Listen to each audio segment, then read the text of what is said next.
ধর্মাবলম্বী যে ধর্মাবলী অনুসারী প্রয়াত বন্ধুকে নানা আয়োজনে স্মরণ করল চকরিয়ার কাকারা শাহ উমরাবাদ উচ্চ বিদ্যালয়ের ২০০০ সাল ব্যাচের সতীর্থরা। স্কুলটির ২০০০ সালের ছাত্র মোহাম্মদ হোসাইন চলতি বছরের ১২ই মার্চ মৃত্যুবরণ করেন। তার স্মরণে খতমে কোরআন দোয়া মাহফিল ও স্মরণ সভা করেছে সহপাঠীরা। আমি যতটুকুই জানি। সভায় প্রধান অতিথির বক্তব্য রাখেন শাহ উমরাবাদ উচ্চ বিদ্যালয়ের ২০০০ সাল ব্যাচের বন্ধু পররাষ্ট্র মন্ত্রণালয়ের সিনিয়র সচিব নুরুল হুদা। তিনি বলেন, ৪০ থেকে ৫০ বছর বয়সে মানুষের অসুস্থতা বাড়ে। এই বয়সে মৃত্যুর ঝুঁকি থাকে বেশি। অসুস্থতা হলে অবহেলা না করে ডাক্তারের শরণাপন্ন হওয়া উচিত। যে বুক ব্যথা করতেছে, গ্যাস্ট্রিকের একটা ওষুধ খেয়ে ঘুমিয়ে যায়, কালকে সকালে ডাক্তার দেখা হবে। বা ওই পাশে ফার্মেসি আছে, তাকে ফোন দিয়ে একটু বলি যে আমার তো এরকম খারাপ লাগতেছে, একটু ইয়া করে। এইরকম আমরা যেন না করি। আমাদের বয়সটা খুবই ক্রিটিক্যাল সময়। এই বয়সটা বিশেষ করে ৪০ থেকে ৫০, এটা পার হয়ে গেলে আমরা ৭০-৮০ বছর যদি আল্লাহ কোনো অ্যাক্সিডেন্টে না নিয়ে যায়, তাহলে আমরা ৭০-৮০ বছর এমনিই পারবো। আর আমিও তো মরে যেতে পারি। আমাকে নিয়েও তো এরকম সুখ সভা আমি আশা করতে পারি। আমাকে নিয়েও তো কোরআন খানি আমি মনে মনে আশা করতে পারি যে আমি কবরে শুয়ে আছি, আমার বন্ধুরা আমার স্কুলের কোনো ক্লাসরুমে বসে আমার জন্য কোরআন খতম করতেছে। হতে পারে না?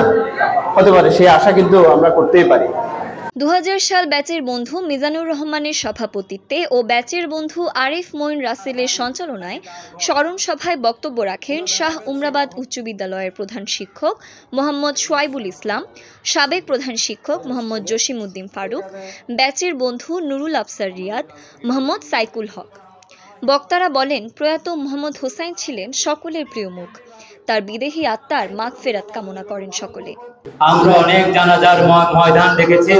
আমরা সেদিন আমাদের বন্ধু হোসেনের যখন শাহমরাবাদ স্কুলের মাঠে তার লাশ নিয়ে আসা হয়েছিল, সারা মাঠ ভরপুর হয়ে গেছিল। শুধু মা বাবারা অভিভাবক এরকম নয়, শিক্ষকও অভিভাবকের ভূমিকা পালন করে। কোনো ভেদাভেদ সে কখনো রাখে নাই। জিদ্দাবাজারে তার যে ব্যবসা প্রতিষ্ঠান, সেই ব্যবসা প্রতিষ্ঠানে আমরা কোনো রাত নাই, দিন নাই, সময় নাই, অসময় নাই, তার কোনো কাস্টমার এসেছে কিনা সেদিকে তার কোনো ভ্রুক্ষেপ ছিল না। উনি অত্যন্ত অমায়িক এবং বন্ধুসুলভ ছিলেন। সবার কাজে সবসময় অগ্রসর ভূমিকা পালন করত। এর আগে সকালে খতমে কোরআনের আয়োজন করা হয়। দীর্ঘদিন পর স্মরণ সভা উপলক্ষে একসাথে মিলিত হয় শাহ উমরাবাদ উচ্চ বিদ্যালয়ের ২০০০ সাল ব্যাচের বন্ধুরা। এ সময় শাহ উমরাবাদ উচ্চ বিদ্যালয়ের সহকারী শিক্ষক সিরাজুল হক, প্রাক্তন শিক্ষার্থী মাজাহারুল ইসলাম মিল্টন, মোহাম্মদ মানিক, আব্দুর রহিম, নাসিমা সুলতানা লিজা, রওশন আরা মধু, হাসিনা সহ অনেকেই উপস্থিত ছিলেন। পরে আগতদের মাঝে খাবার বিতরণ করা হয়। News desk, TTN। ধন্যবাদ সবাইকে। আসসালামু আলাইকুম।